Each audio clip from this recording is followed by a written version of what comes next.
ya tengo gente también llegando. Ahora sí. El segundo fenómeno de evaporación, dijimos, podía ser desde una superficie del suelo. O sea, hablamos de evaporación de una superficie libre de agua o de la evaporación desde una superficie del suelo. Y acá es como que tenemos una serie de estados o de condiciones diferentes.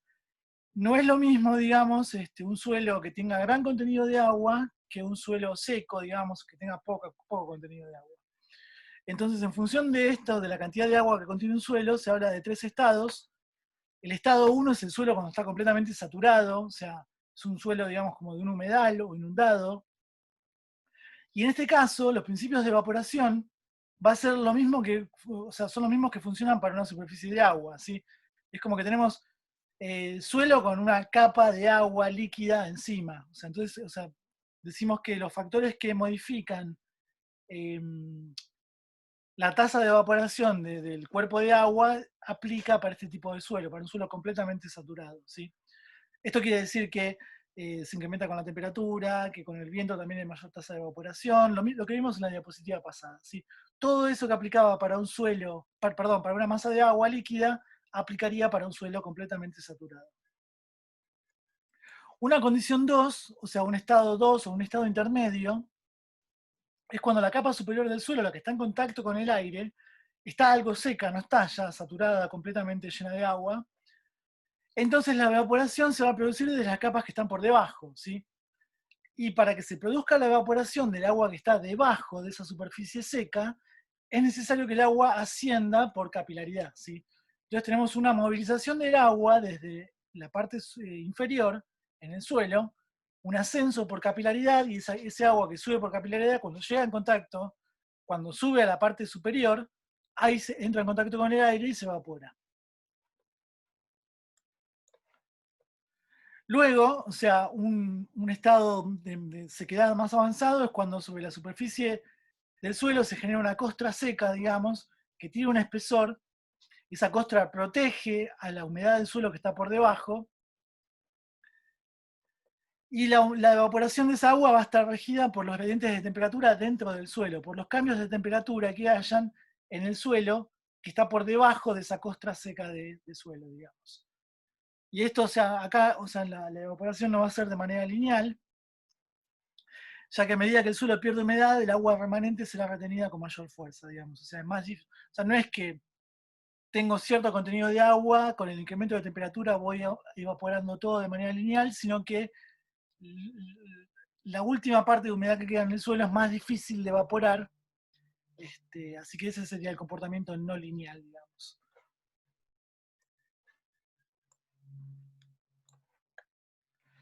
Esto es un poco, o sea, esto es más a modo informativo, ¿no? No es algo que me parece muy, muy importante, pero tiene que ver, digamos, son cuestiones que tienen que ver más con la edafología. La edafología es la ciencia o el estudio de los suelos. Este, los suelos tienen diferentes tipos de estructuras, dinámicas y procesos que van a condicionar la cantidad de agua que pueden retener o evaporar y que van a aportar en definitiva a la atmósfera. O sea, por eso me interesa entender un poquito esto del suelo, pero se escapa, digamos, a la meteorología, pero es entender cómo el suelo aporta o no agua a la atmósfera, que entra al ciclo hidrológico y que va a tener que ver, digamos, con la meteorología, que es lo que nos interesa en definitiva.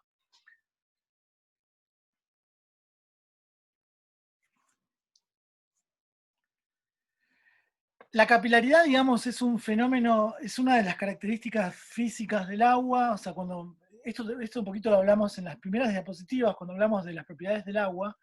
Una de ellas, ¿se acuerdan que habíamos hablado de las fuerzas de cohesión, de las fuerzas intermoleculares, de su densidad gravimétrica? O sea, todo eso también hace que el agua tenga este comportamiento de capilaridad, ¿sí? Esta propiedad de ascender a través de pequeñas cavidades o de tubos capilares, ¿sí? Eso es gracias a la fuerza de cohesión, y esa fuerza de cohesión se explica por las fuerzas de atracción intermoleculares entre las moléculas de agua, ¿sí? Entonces, esto en relación, digamos, con los suelos y la evaporación, tiene que ver, digamos, con la presencia de napas de agua. Las napas de agua tienen una dinámica, pueden movilizarse verticalmente en profundidad en el suelo, La capilaridad es un fenómeno que puede hacer, digamos, producir ascensos de la napa de agua. Cuando una napa de agua se encuentra próxima a la superficie, esa agua ascendente puede saturar ese suelo, y ese suelo pasa a tener un estado 1, digamos, el suelo saturado o completamente inundado. Luego, si la napa se hace más profunda, digamos, la importancia de evaporación de esos suelos decrece, y luego de cierta profundidad la capilaridad se torna nula y la presencia de la napa no tiene efecto sobre la evaporación. El agua que está en esa napa freática, en esa napa subterránea, no pasa a tener intercambio con la atmósfera, queda completamente aislada por el suelo, por efecto del suelo en el medio, ¿sí?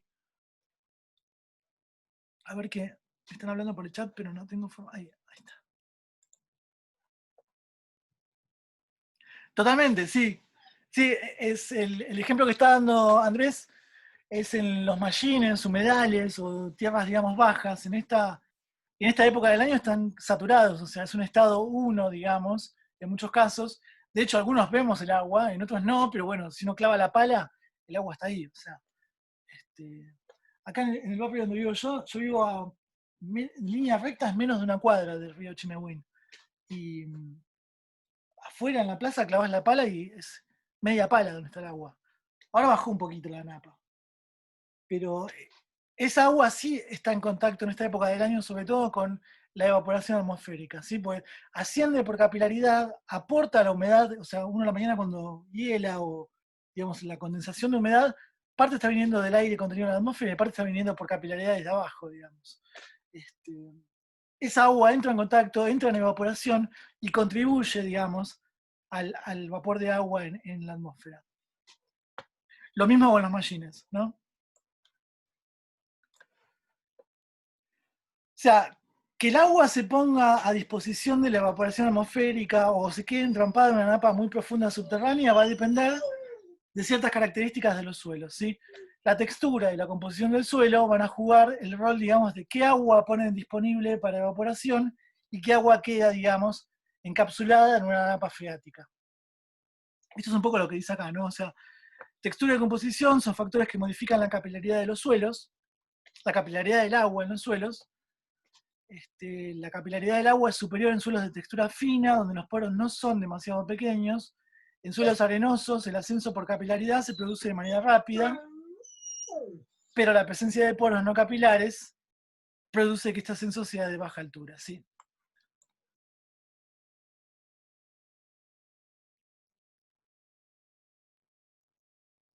Claro, sí. O sea, está bueno el dato que está contando Hernán, porque tampoco esto es blanco-negro, ¿no? Tenemos, o sea, gran diversidad de tipos de texturas y composiciones de suelo. Cada una va a tener un comportamiento, una dinámica diferente respecto a la capilaridad del agua, ¿sí? Este, Hay arcillas eh, muy finas, poco capilares, muy higroscópicas, o sea, hay muchas propiedades que van a condicionar qué tan capilar es un suelo, o sea, qué tan capilar es, qué tanto va a ser el ascenso por capilaridad del agua en ese suelo, y eso va a condicionar cuánta de esa agua contenida en el suelo se pone a disposición para ser evaporada.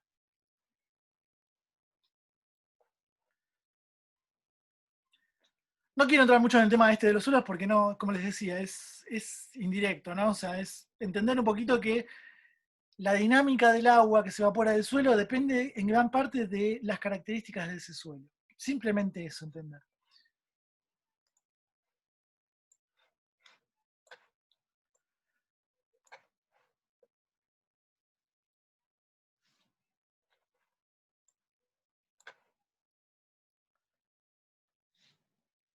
Bien, esto un poquito se repite esta diapositiva con la anterior, pero ahora suma algunos factores que antes no estaban contemplados, por ejemplo, la radiación solar.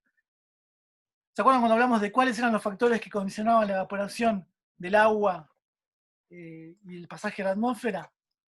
Hablamos de temperatura, del viento, de la humedad relativa, de la presión de vapor, del contenido de sales.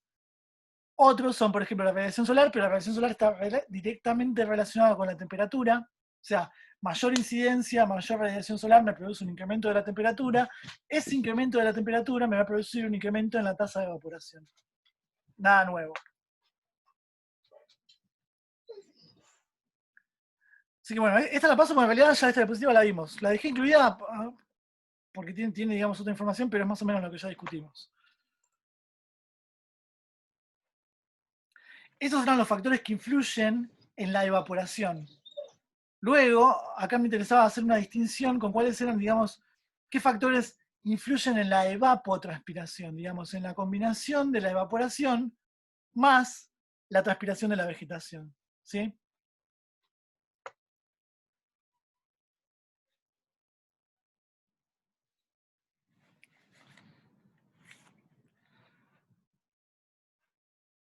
Esto nos dice que, bueno, que un poco el agua que se pierde por evapotranspiración es menor a la que se pierde por evaporación. La evaporación es globalmente moviliza mayor cantidad de volumen de agua que la transpiración sola, digamos, que la transpiración vegetal. O sea, es esa diferencia, ¿no? ¿Cuánto me está transpirando la vegetación?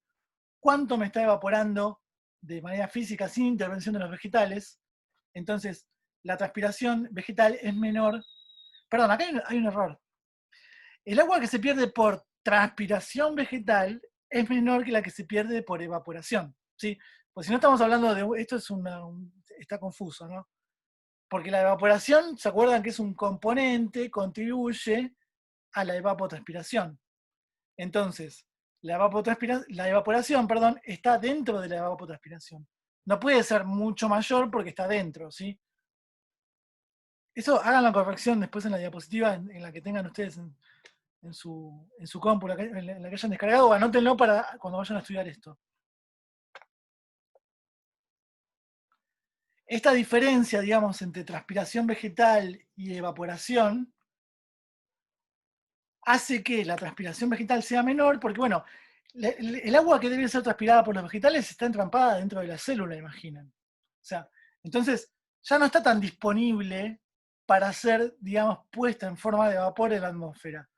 Debe cumplir, digamos, con el metabolismo celular, debe pasar por los estomas, por las aperturas que tienen las células vegetales para liberar vapor de agua. Y además, la vegetación produce un albedo. Un albedo, hablamos de esta reflexión de la energía solar radiante, ¿sí? Una parte de la radiación que llega a la vegetación va a ser reflejada, me va a generar este albedo. Eso hace que esa radiación no me incremente la temperatura y me produzca evaporación de las plantas, ¿sí? A esto se suma que las plantas tienen una serie, digamos, de adaptaciones, o sea, sus hojas están recubiertas por ceras que impiden la desecación, tienen sistemas, digamos, de conducción, de transporte de agua, que evitan que todo el tiempo, o sea, el agua esté disponible y no se esté perdiendo, digamos. Pero esto está un poquito acá, es el factor planta. Ahora lo ampliamos.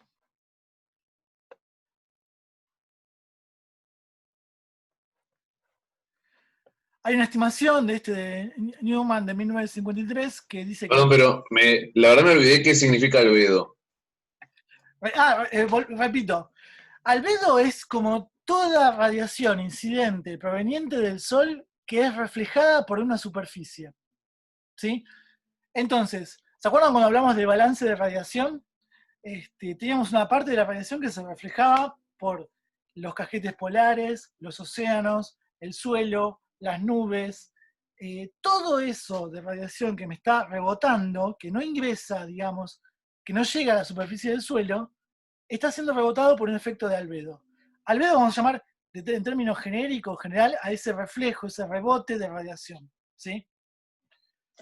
Está eso en las primeras, cuando hablamos del balance de radiación y radiación solar, el albedo sería ese fenómeno, digamos, de reflejo, ¿sí? Entonces, aplicado, digamos, a la transpiración vegetal, los vegetales tienen un índice de albedo considerable, que eso hace que, digamos, gran parte de la radiación solar que les llega, que les impacta, sea reflejada, digamos. Entonces, esa radiación no es efectiva, no me produce un cambio de temperatura. Si no me produce un cambio de temperatura, no tiene efecto sobre la evaporación del agua contenida en esas plantas, ¿sí? Entonces, eso, digamos, a mayor albedo de las plantas, me disminuye mi transpiración vegetal, ¿sí?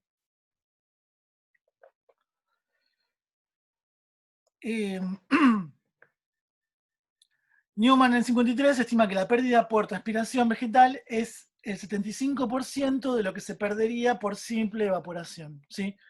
Esto quiere decir, y de nuevo, insisto, acá esta palabra evapotranspiración hay que reemplazarla por transpiración. Sacarle evapo. Y estoy hablando de transpiración vegetal, ¿no? Por supuesto. Esto se me pasó. No me di cuenta cuando cuando armé la diapositiva. O sea, esto es a base de datos experimentales. Lo que Newman hace es, por ejemplo, agarra una planta que yo sé que contiene 2 litros de agua, la planta, es contenido de agua vegetal. Y agarro digamos, un recipiente y le pongo 2 litros de agua y la superficie de esos 2 litros de agua de mi recipiente es equivalente a la superficie foliar, a la superficie de las hojas de la planta, ¿sí? Entonces yo lo que mido es cuánto pierdo de agua por transpiración en la planta y cuánto pierdo de agua por evaporación simple, ¿sí? Parto de 2 volúmenes equivalentes con 2 superficies de exposición iguales, porque la superficie de las hojas de la planta, que contiene esa cantidad de agua y los tallos, es equivalente a la superficie de mi agua libre, digamos, que no está contenida en la planta. Y lo que se ve es que lo que transpira la planta es más o menos el 75% de lo que se me evapora de manera simple del agua no contenida en una planta, el agua libre, digamos.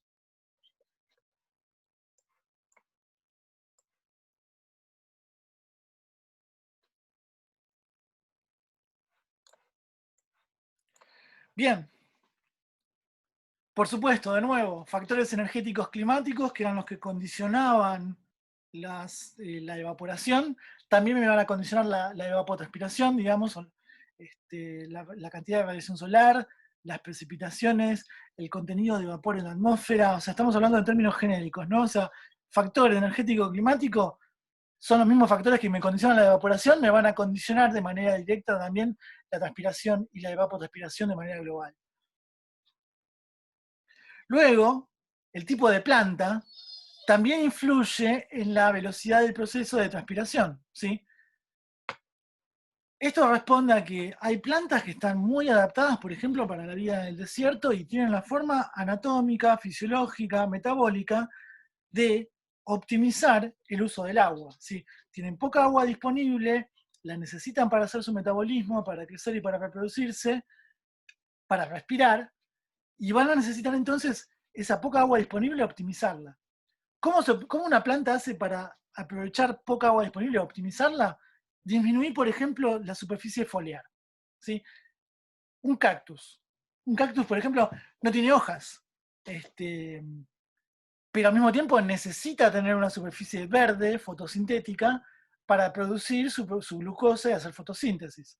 Entonces es un compromiso, ¿no? Entre cuánta superficie le doy a la planta o, digamos, desarrollo para poder hacer fotosíntesis, pero al mismo tiempo mejor si no tengo mucha superficie, porque tener mucha superficie implica tener mayor transpiración, ¿sí?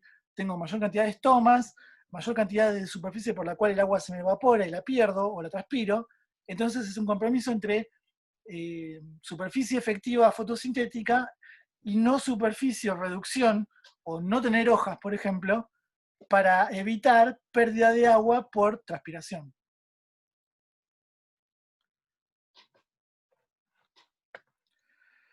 Hay otra serie acá de adaptaciones, por ejemplo, hay plantas que tienen, en términos generales, la mayoría de las plantas, estos estomas, yo siempre les hablo de estomas, o sea, los estomas son perforaciones, poros presentes en la superficie de las hojas, por las cuales que la planta utiliza para hacer el intercambio gaseoso.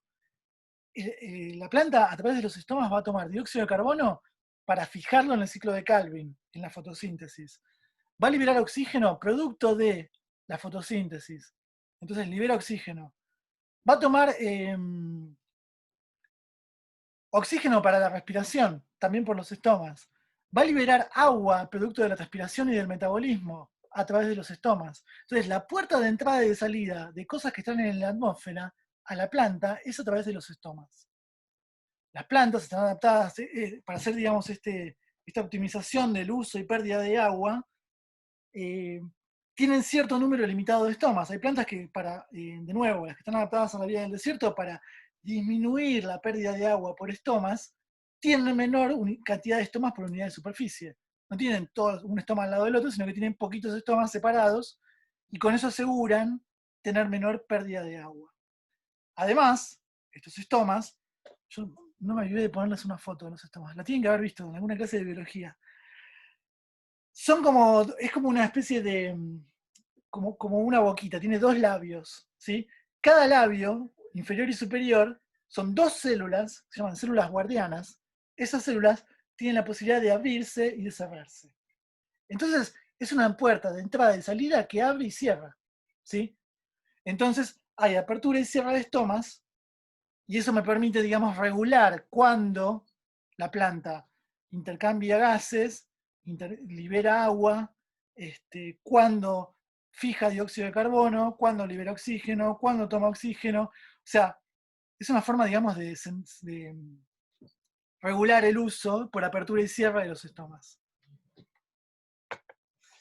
Otras formas que tienen las plantas, digamos, para optimizar el uso de agua es, por ejemplo, la extensión radicular. La extensión radicular me está hablando del largo de las raíces, o qué tan ramificadas están las raíces en el suelo. De nuevo, o sea, por excelencia, las plantas mejor adaptadas en esto son las del desierto. O sea, una planta del desierto, a veces en la relación tamaño de lo que se ve, digamos, que está por encima de la superficie del suelo, y lo que hay por debajo es pura raíz.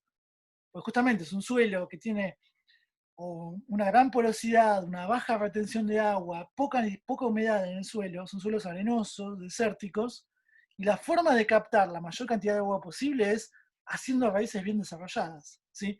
Con gran extensión, largas, muy ramificadas, que le permitan llegar a mayor cantidad de agua dispersa en las partículas de suelo, digamos.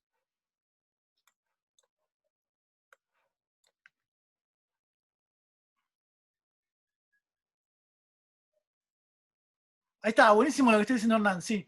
Esa es la adaptación, digamos, la densidad de estoma por superficie de hoja, digamos, por superficie foliar. Las plantas que viven en los trópicos, que están completamente todo el tiempo, digamos, con humedad disponible, con agua disponible, no tienen que hacer, digamos, un uso racionalizado o economizar o optimizar la pérdida de agua por transpiración. Entonces tienen gran densidad de estomas y aseguran tener un mejor intercambio. O sea, tener muchos estomas, si a vos te sobra el agua, también es bueno, porque vos te asegurás, digamos, una buena difusión de los gases, poder hacer fotosíntesis de manera más efectiva. Son diferentes formas de adaptación. Un caso extremo de planta que no requiere de regular el uso de agua o la pérdida de agua por estomas son las algas. Una alga es una planta de fotosintética, tiene clorofila, intercambia gases, pero vive bajo del agua. Entonces no le interesa, digamos, esta pérdida por transpiración. Entonces directamente las algas no van a tener, digamos, estas adaptaciones de estomas para regular la entrada y salida de gases y de agua. Los gases y el agua difunden a través de las paredes celulares.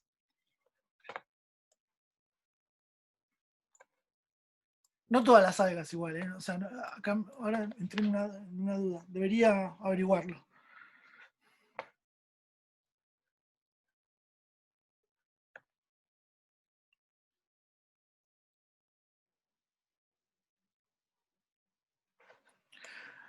A ver, los leo.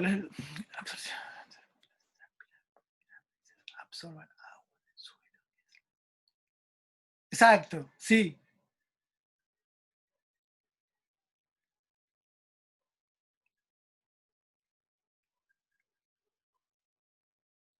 Bien, buenísimos los aportes de Belina y de Hernán, sí, tal cual. Esto es, o sea, es todo un campo, ¿no? La fisiología vegetal y cómo se produce esta regulación del metabolismo y de la fisiología de los vegetales en función de la disponibilidad o no disponibilidad de agua, ¿sí? Es como que el factor crítico para que una planta, digamos, uno de los factores críticos para que la planta, digamos, viva, tiene que ver con la disponibilidad de agua. ¿Y cómo hace el agua para administrar este recurso, digamos? Sí, coincido. La fisiología vegetal es fascinante, sí. Yo soy de la fisiología animal, pero la vegetal es fascinante también. Bien, y Evelina también completa, digamos, con este tema de la absorción de nutrientes, ¿sí? O sea, digamos, la necesidad de incorporar agua a través de las raíces también tiene que ver con esto, con la necesidad de incorporar nutrientes, minerales. Cuando hablo de nutrientes y minerales estoy hablando de cofactores, eh, o sea, son suplementos, nutrientes, todo tipo de cosas que están en el suelo y que la planta necesita también para poder llevar adelante su metabolismo, ¿sí? Y la entrada, digamos, de estos nutrientes contenidos en el suelo va a ser solubilizándose en agua y absorbiendo a través de las raíces esa agua, ¿sí?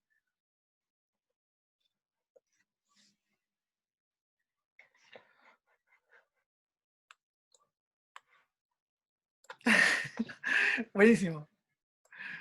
Buenísimo, buenísimo. Gracias por los aportes. Está muy bueno todo lo que están diciendo.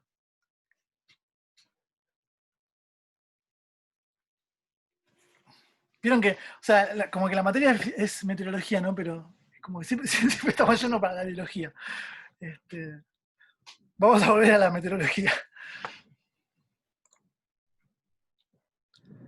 Bueno, estos son, digamos, los factores condicionantes de la transpiración vegetal que tienen que ver con las características de esa planta que está transpirando, ¿sí? Las plantas son un reino completamente diverso y tenemos plantas desde algas que viven bajo el agua y no tienen que tener este tipo de adaptaciones hasta plantas que viven en lugares donde nunca llueve y requieren hacer un uso eh, optimizado, gracias a sus adaptaciones, del recurso hídrico. Esto ya lo hablamos, los factores que condicionan la evaporación o disponibilidad del suelo, el factor suelo, esto tiene que ver con el contenido de agua, la capacidad de retención, la capilaridad, la textura, la estructura, o sea, todos estos atributos del suelo que hacen que un suelo sea más o menos húmedo, más o menos evaporable, contribuye en menor o en mayor medida a la humedad en la atmósfera.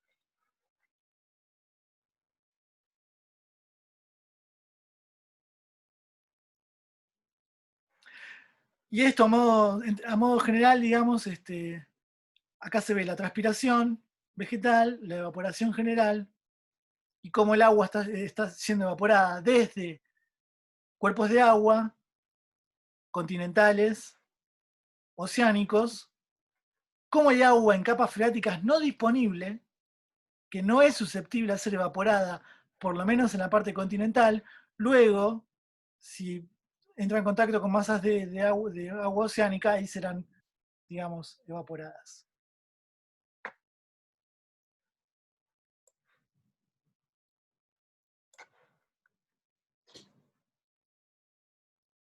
Totalmente, sí, o sea, esto es un raconto general de algunos factores que van a influir en la transpiración y en la evapotranspiración. Si nos podemos hilar fino, o sea, los impactos antrópicos también condicionan la evapotranspiración. O sea, si nosotros vemos, o sea, venimos hablando que la materia la vamos a ir llevando, digamos, para el impacto antrópico, que es calentamiento global, cambio climático, y un incremento en la temperatura, o sea, global, media, me está llevando, digamos, a que estos fenómenos de transpiración vegetal, evaporación, contenido de humedad en el aire, sufran esta serie de consecuencias. Entonces, o sea, la acción antrópica también condiciona este tipo, digamos, de fenómenos. Si hablamos, digamos, en Patagonia tenemos, no sé, para mí el problema ambiental de Patagonia es la desertificación, o sea, sobrepastoreo, monocultivo, prácticas, digamos, hegemónicas de hace 200 años, que llevan, digamos, a una alteración del suelo, a un empobrecimiento del suelo, que en definitiva impactan sobre la capacidad de retención de humedad, la cobertura vegetal, que condiciona la transpiración. Entonces, o sea, ven cómo vamos armando, digamos, una red de causas y de consecuencias que en definitiva tienen un factor de impacto sobre todo este tipo de fenómenos que son parte, digamos, del clima global, ¿sí? Entonces, ¿tiene que ver o no la desertificación, por poner un ejemplo, con el cambio climático? Y sí, porque si yo estoy disminuyendo, digamos, la cobertura vegetal, estoy cambiando, digamos, la tasa de fijación de dióxido de carbono por fotosíntesis, por ciclo de Calvin. Si yo no fijo dióxido de carbono, tengo mayor dióxido de carbono disuelto en el aire, que me contribuye al calentamiento global, ¿sí? O sea, no estoy fijando carbono. Y además, estoy sacando cobertura que me producía un albedo, digamos, una reflexión de la radiación solar. Bajo el albedo, es más la radiación que impacta en el suelo, eso produce calentamiento. Entonces, como, de nuevo, ven como también tenemos estos fenómenos de retroalimentación positiva, ¿sí? O sea, no solo estoy fijando menos carbono, sino que además tengo menos albedo, tengo mayor incremento de la temperatura por radiación, que me produce mayor, digamos, transpiración, que me produce mayor evaporación, menor disponibilidad de agua. Si hay menor disponibilidad de agua, me crecen menos las plantas. Y podemos seguir, ¿eh? O sea, es como una cosa, o sea, un factor condiciona al otro y todos guardan relación entre todos también. Tranqui, vamos a poco igual, ¿eh? Ni hablar de la deforestación. O sea, ahí estamos hablando, digamos, de un fenómeno que, de nuevo, toca todas las perillas de estos fenómenos naturales, de transpiración, evapotranspiración, contenido de agua en el suelo, fijación de carbono, albedo, o sea, todas esas perillas, de alguna forma con la deforestación las estoy moviendo. Sí, siempre. Somos, o sea, nuestra especie es el agente disruptivo en este planeta, pero por excelencia, en todos los niveles. La estructura, o sea, del manejo de suelos también, o sea, es como la acción antrópica es continua, ¿no? O sea,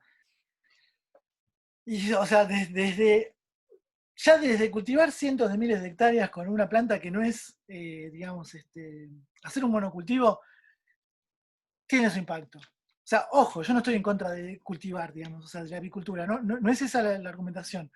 Estoy diciendo que sí tiene algún tipo de modificación sobre los factores climáticos naturales del planeta, los mecanismos de regulación del sistema climático a nivel global.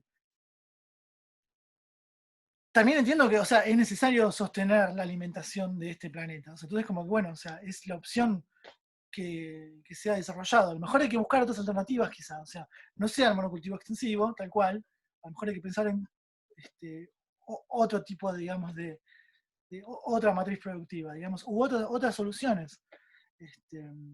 Pero si vamos a pensar, digamos, o sea, toda acción antrópica de alguna forma tiene alguna mella, más grande o más chica, en el sistema climático mundial. Sí, alternativas hay, o sea, hay que buscar el desarrollo, digamos.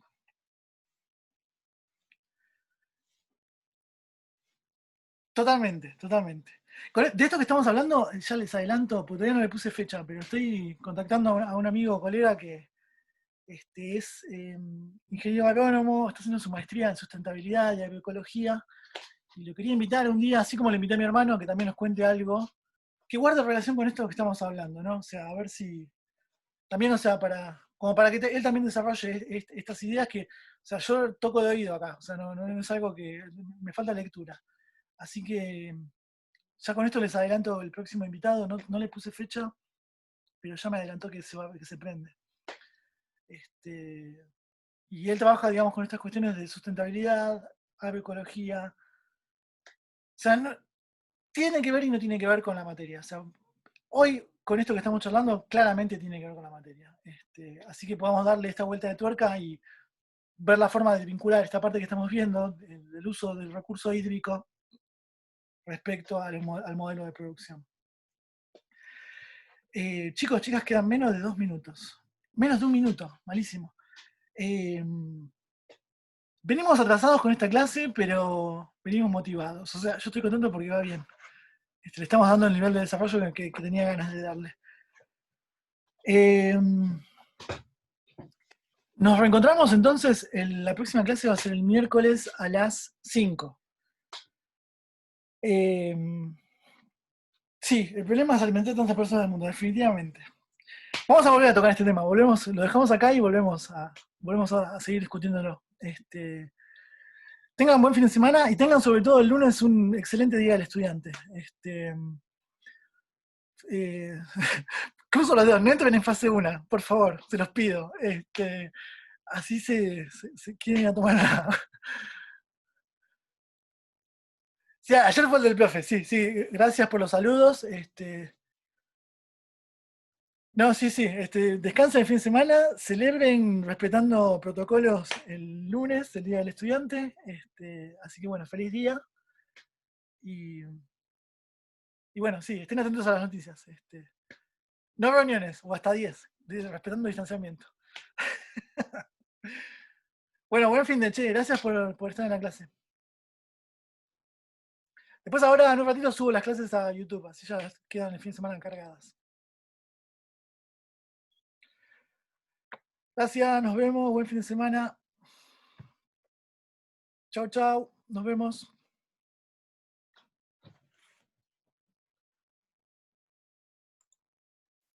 Chau, adiós, nos vemos.